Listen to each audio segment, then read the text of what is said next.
So to prepare for backstitching, you want to break off a small piece of yarn or thread and thread your tapestry needle.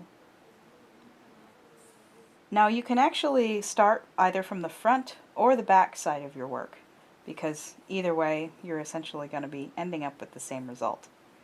In this case I'm going to start from the back. So I'm actually going to start my first stitch a little ways away from where the stitch will end up. So I'm going in this direction, but I'm starting the stitch here because, just like the name suggests, you'll be stitching backwards. So the next stitch will start a little farther ahead, but not by much. So essentially what you're doing is, it almost looks like it'll be a dotted line. Now if you just did a regular running stitch, you just go in and out and in and out, but in this case you're actually going to be starting your next stitch by piercing the stitch before and then moving again a little farther ahead. Now these stitches don't have to follow the particular lines of the knitting. It doesn't have to be vertical or horizontal. You can curve in any direction, but make sure you don't pull it too tight, because if your knitting does have to stretch, then this will have to stretch with it. So as you can see, I'm sort of changing directions here. Now I'm going to be going up and around here, so I want to put my next stitch over here. Now the great thing about backstitching as a means of embroidery is that because you can go in any direction you want, you can really create some interesting shapes.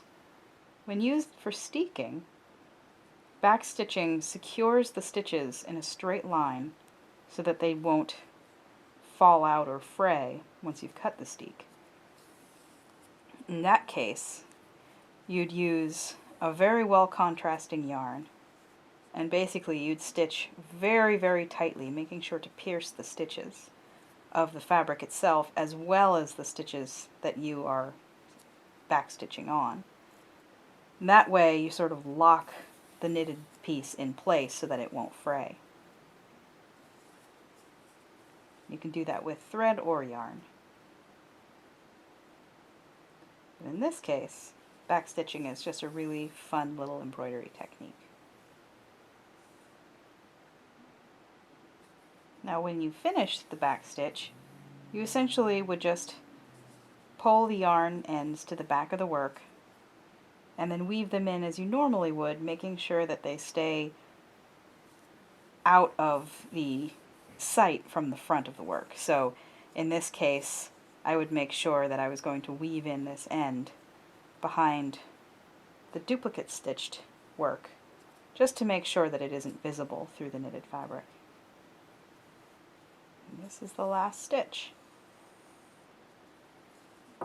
Backstitching is just that easy.